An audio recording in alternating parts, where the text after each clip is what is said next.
सब लोगों को मैं आज गुर्जर देश चैरिटेबल ट्रस्ट की तरफ से आपका वेलकम करता हूँ। मेरे साथ मेरे सीनियर वाइस चेयरमैन हैं अरशद अली चेची साहब। ये मेरे साथ काम कर रहे हैं हम लोग ट्रस्ट में। मास्टर हाशिम अली साहब हैं, ये हमारे ट्रस्ट के चेयरमैन रहे हैं पहले। सलीम मोहम्मद साहब हैं, ये रिटायर्ड आईएएस ऑफिसर हैं और हमारे ट्रस्ट में ये मेंबर हैं। आप सब लोग जानते हैं कि गुर्जर देश चैरिटेबल ट्रस्ट एक रिनाउंड एनजीओ है नॉर्थ इंडिया की, जो पिछले 30 साल से गुर्जर बकरवालों के लिए काम कर रही है और ख़ासकर इनकी एजुकेशन के लिए, एजुकेशन की प्रमोशन के लिए काम कर रही है। और हमने जम्मू में छन्नी हिम्मत में आप जानते हैं कि बहुत बड़ा हमारा एक इंफ्रास्ट्रक्चर है इस ऑर्गेनाइजेशन का। आज की जो प्रेस कॉन्फ्रेंस हमने रखी है वो ऑनरेबल प्राइम मिनिस्टर साहब, ऑनरेबल लेफ्टिनेंट गवर्नर साहब, जो हमारे यूटी के लेफ्टिनेंट गवर्नर हैं, जनाब फारूक खान साहब जो ट्राइबल एडवाइज़र हैं और इंचार्ज हैं ट्राइबल अफेयर्स के, फॉरेस्ट डिपार्टमेंट के लोग और ट्राइबल डिपार्टमेंट के लोग, जैसे हमारे शाहिद चौधरी साहब हैं आईएएस जो सेक्रेटरी हैं ट्राइबल अफेयर्स के। आप सब लोग जानते हैं कि 2006 में पार्लियामेंट ने एक एक्ट बनाया था जिसको शॉर्ट में कहते हैं फॉरेस्ट राइट एक्ट। ये फॉरेस्ट राइट एक्ट 2006 में लागू किया गया, लेकिन बदकिस्मती से ये एक्ट जम्मू कश्मीर में लागू नहीं हुआ। इस एक्ट के जितने भी मफाद थे, जितने बेनिफिट्स थे, वो रेस्ट ऑफ द कंट्री में जो ट्राइबल्स थे उनको मिले, या जो दूसरे फॉरेस्ट डिवेलपर्स थे उनको ये राइट मिले। लेकिन जम्मू कश्मीर में ये राइट एक्सटेंड नहीं हुआ था, ये एक्ट एक्सटेंड नहीं हुआ था। जब स्टेट की रीऑर्गेनाइजेशन हुई 2019 में, तो गवर्नमेंट ऑफ इंडिया ने फॉरेस्ट राइट एक्ट 2006 को जम्मू कश्मीर की यूटी में एक्सटेंड किया। और तब से लेके ऑनरेबल प्राइम मिनिस्टर साहब या हमारे जितने भी जिससे पहले गवर्नर रहे हैं या प्रेजेंट जो लेफ्टिनेंट गवर्नर हैं, इन्होंने ये इंश्योर किया कि जो राइट्स ट्राइबल्स को रेस्ट ऑफ द कंट्री में है, वही राइट्स जो हैं वो जम्मू कश्मीर के ट्राइबल्स को मिलेंगे। तो आप जानते हैं, आपने देखा होगा कि 3-4 दिन पहले ऑनरेबल लेफ्टिनेंट गवर्नर साहब ने श्रीनगर में एक प्रोग्राम करके यहाँ जो ट्राइबल्स लोग हैं जम्मू कश्मीर में, जिनमें गद्दी सिप्पी हैं, गुर्जर बकरवाल हैं या दूसरे जो डिवेलपर्स हैं फॉरेस्ट एरियाज़ के,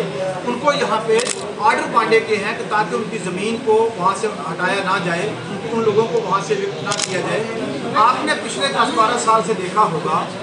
कि जहाँ जहाँ गुर्जर बकरवाल या गद्दी सिप्पी या दूसरे जो ट्राइबल फॉरेस्ट डिवेलपर्स हैं, जहाँ पर ये लोग बैठे हुए हैं, इनको वहाँ से फॉरेस्ट के लोग जो हैं वो एविक्शन आपने खुद अपनी आंखों से देखी है। लेकिन इसका फ़ायदा जो लेफ्टिनेंट गवर्नर साहब ने ऑर्डर किया है या एक्ट इम्प्लीमेंट करने की जो कोशिश है, इससे ये हो गया है कि जो लोग सदियों से, जो महाराजाओं के टाइम से गुर्जर बकरवाल या दूसरे गद्दी सिप्पी या दूसरे ट्राइबल जो फॉरेस्ट पे डिपेंडेंट थे, जो फॉरेस्ट में ही उनका लाइवलीहुड था, चाहे उनके जानवर थे चाहे उनका परिवार था, तो हम यहाँ पर इकट्ठे हुए हैं कि फॉरेस्ट एक्ट के तहत जो स्टेट इसने जो यूटी ने जो ये इम्प्लीमेंटेशन स्टार्ट की है, उससे के लिए हम प्राइम मिनिस्टर साहब का,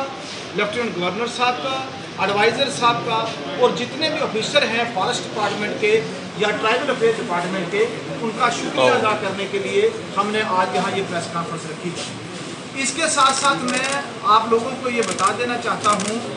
कि ये बड़ी अच्छी बात है कि एलजी साहब ने हमारे लिए इसकी इम्प्लीमेंटेशन स्टार्ट कर दी है,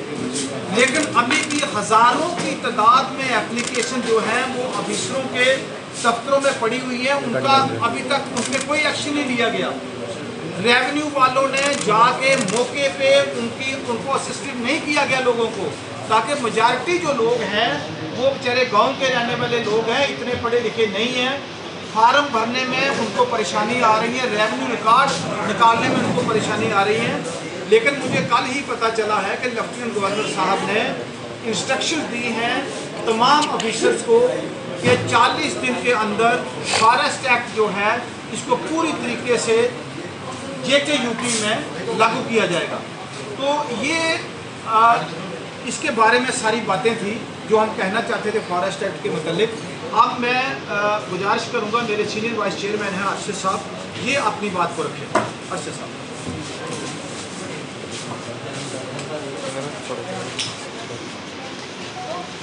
चेयरमैन साहब ने बड़ी गुजारिश से आप सबके सामने ट्रस्ट के हवाले से सब बातें यहाँ रखी। आप सब लोग जानते हैं कि एलजी साहब का ये बहुत बड़ा फैसला, बड़ा हिस्टोरिकल फैसला है, बड़ा तारीखी फैसला है। Gujjar Bakarwal community, schedule tribe community और दीगर जो लोग फॉरेस्ट लैंड पे जो सदियों से बैठे हैं उनको फ़ायदा देने के लिए ये बहुत बड़ा फैसला लिया गया, बड़ा ऑर्डर किया गया। क्योंकि बड़ी देर से हम लोग देख रहे थे कि हम स्पेशली जो लोग फॉरेस्ट में बैठे हुए हैं वो बड़ी सारी परेशानियों के शिकार थे। और इस ऑर्डर पे उन सब लोगों की, सब हमारे जितने भी लोग जो फॉरेस्ट में बैठे हुए हैं, चाहे वो शेड्यूल ट्राइब हैं या अदर कम्युनिटीज़ के लोग हैं, उन सब को इसका फ़ायदा मिलेगा और सब लोग इसका फ़ायदा उठा पाएंगे। और मैं मीडिया के माध्यम से एक बात और गुजारिश करना चाहेंगे एलजी साहब से कि हम ये चाहते हैं कि ये कंप्लीट डाटा वो रेवेन्यू के थ्रू हो, वो फॉरेस्ट के थ्रू हो या अदर डिपार्टमेंट जो इसमें हैं वो उनके थ्रू हो, वो कंप्लीट डाटा कलेक्ट करके वो हर जो इस पे जो इसका जो हक रखता है, जो राइट रखता है, उस तक इसका राइट मिले। और एक बात मैं इसमें कहना चाहूँगा, हमारे बड़ी सारे लोग शेड्यूल ट्राइब कम्युनिटी के हवाले से, गुज्जर बकरवाल कम्युनिटी के हवाले से मैं मीडिया के माध्यम से एलजी साहब से और बाकी दीगर जो हमारे शेड्यूल ट्राइब डिपार्टमेंट्स के लोग हैं ये गुजारिश करना चाहूँगा कि हमारी कम्युनिटीज़ के नोमैड्स लोग, बड़े सारे लोग ऐसे हैं जो कुछ ऐसी ज़मीनों में बैठे हैं बड़े 20 साल से, 30 साल से, 50 साल से, आए दिन उनको कोई ना कोई परेशानी लगी रहती है। उनके बारे में भी गवर्नमेंट किसी सॉलिड उसके साथ आए ताकि इन लोगों की वो परेशानी जो हमेशा रही है वो ख़त्म की जा सके। और इसके साथ साथ मैं अपनी तरफ से, अपने सभी साथियों की तरफ से भी प्राइम मिनिस्टर साहब का, एलजी साहब का, फारूक खान साहब का, एडवाइज़र साहब का, शाहिद इकबाल साहब का, इन सब का शुक्रिया अदा करना चाहता हूँ। और आप सब लोगों का भी जो लोग यहाँ पे आके जिन्होंने हमारी बात ये पहुँचाने का इबादत। अभी आप लोगों ने अगर कोई अगर आप कोई क्वेश्चन करना चाहते हैं तो आप कर सकते हैं।